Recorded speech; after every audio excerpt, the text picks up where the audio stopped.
The Volkswagen Tiguan has one of the simplest recipes of any family SUV.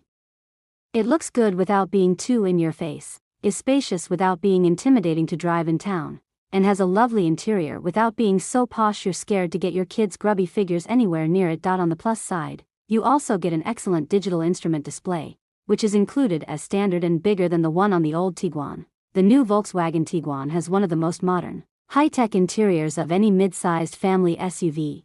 It's the spaghetti bolognese of the car world. It might be simple, but there's rarely a circumstance where it doesn't hit the spot. However, like your spaghetti is just one of a number of pasta dishes you could order. The Tiguan is one of numerous similarly sized, similarly priced SUVs. Go for a top-spec model and it's an alternative to posh SUVs such as the Audi Q3 and BMW X1, though it does lack some of their badge appeal. Or you could consider an entry-level version alongside a well-spec'd Nissan Qashqai or Kia Sportage.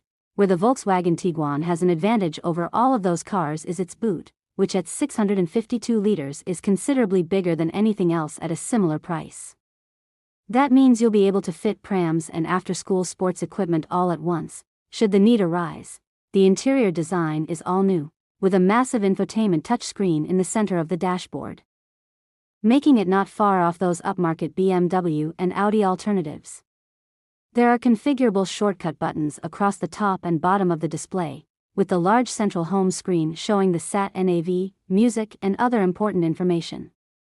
It's quick to respond to inputs and has bright, clear graphics, but you still get Volkswagen's unintuitive touch-sensitive sliders for the climate control.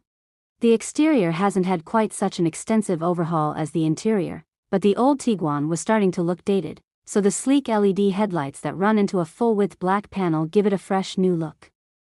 At the back, you get a similar light panel that runs along the boot lid, but the likes of the Kia Sportage are more interesting to look at. A diesel engine is a rare treat these days for those who do big miles, but one of the two petrols will be a better fit for most drivers. A pair of plug-in hybrids are on the way later in 2024, with a useful electric-only range of 62 miles. They will be a bit more expensive than other engines, but low running costs could make it the best pick if you have access to regular charging. It's worth waiting for the plug-in if you need a company car, because it will have the lowest benefit in-kind tax rate by far. There will be no electric Tiguan, so check out our list of the best electric SUVs if that's what you're after. Behind the wheel, the Tiguan is quiet, comfortable and refined to drive around town and on the motorway. The suspension is well judged, so that it soaks up big bumps without causing the body to wobble around. This makes the Tiguan a great car for daily driving duties, but the light steering and refined suspension mean it's not the most exciting car on a twisty road, even if you pop it into its sportiest setting. The Volkswagen Tiguan has a RRP range of 34 pounds. 0-85 to 48,220 pounds. However, with CarWow you can save on average £1,935.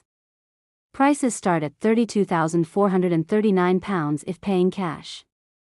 Monthly payments start at £341. Pricing kicks off from just over £34,000, which is more expensive than many alternatives. It's around £5,000 more than an entry-level Kia Sportage or Skoda Karoq, for example, and similar to posh options such as the BMW X1 and Audi Q3. However, the Tiguan is extremely well equipped, so its entry spec is more equivalent to a mid-spec model from other manufacturers, which narrows the gap somewhat. Though you can still get a Nissan Qashqai with all the trimmings for the Tiguan's entry price. There are 5 trim levels to choose from on the Tiguan. Entry-level models are only offered with a 130 horsepower petrol engine, but step up to the Life trim and you get a wider choice of engines and more kit. At the top of the range you have the Elegance and R-Line trims, which both come loaded with equipment, but the latter has sportier styling on the outside and body-hugging seats inside. Both are pretty tempting, being just £5,000 more than the entry-level model. The Volkswagen Tiguan hits a sweet spot in its dimensions, because it's big enough that you get a spacious interior, but it's not so big that it's intimidating to drive around town. Visibility is pretty good and you sit high for a commanding view of the road ahead. You also get light steering, so you can quickly pull off tight maneuvers when required and almost forget you're in a practical SUV. The suspension is well judged too, so if you hit a big speed bump it doesn't send a crash through the cabin and settles down quickly.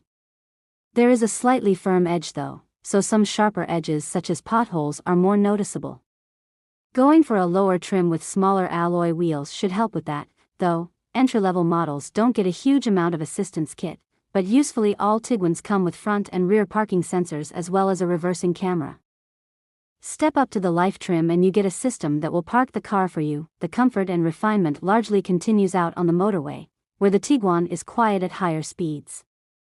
The suspension continues to deal with bumps well on the whole here, but there is a bit of road noise to contend with, though again, our test car was a top-spec model with the 20-inch alloy wheels, so lower trims should be a bit quieter. Overtaking can take a little forethought, because although the gearbox can shift gears quickly and smoothly in most driving situations, if you give the throttle a push for a quick squirt of power, the car can take a moment to realize you need a lower gear. Again, it's the entry-level model that's missing useful assistance kit, but all other versions come with adaptive cruise control that can maintain your speed as well as keep a safe distance to the car in front. Lane keeping assistance is standard fit, but top-spec models get travel assist, which can help you stay in your lane while cruise control is active. As is usual for cars that major on comfort and refinement in most driving situations, there is some sacrifice to be made when it comes to having fun on a twisty road. You do get decent grip from the tires, but the steering is quite light and doesn't give a lot of feedback to inform you of that fact, which knocks your confidence and means you have to hold back a bit. You can switch the car to sport and the throttle is more responsive and the gearbox is a bit more open to dropping gears when you accelerate. Once you get in the groove, it manages to quickly switch up and down the gears and keep up with your needs much better than its standard setting. However, it all feels a bit synthetic and not hugely fun. Probably not a deal breaker for this sort of car, but a BMW X1 is more enjoyable in the twisties. The VW Tiguan is a pretty large car, so it should come as no surprise that the front seats are expansive. There's loads of adjustment in the seats and steering wheel, so finding a comfortable driving position shouldn't be a problem for drivers of all shapes and sizes. A full leather upgrade with heating and ventilation is optional on all trim levels, while the faux sporty R-line trim comes with supportive bucket seats as standard. The center console holds 2 wireless charging pads, for driver or front passenger, and they're both big enough to accommodate even the largest of phones. The door bins are a good size, and they're felt lined so that items such as keys or coins won't rattle around on the move. The glove box is large, too. There's loads of space in the back seats, as befits a family SUV. 2 6-footers can easily sit behind front passengers of a similar size, with plenty of room for their knees and lots of headroom, even if the optional panoramic glass roof is fitted. A third passenger will be pretty comfortable, as the rear bench is quite flat and the center seat comparatively wide. The rear seats slide and recline, and can even be heated. They split 60/40, but the center seat can also be folded down separately to accommodate longer loads.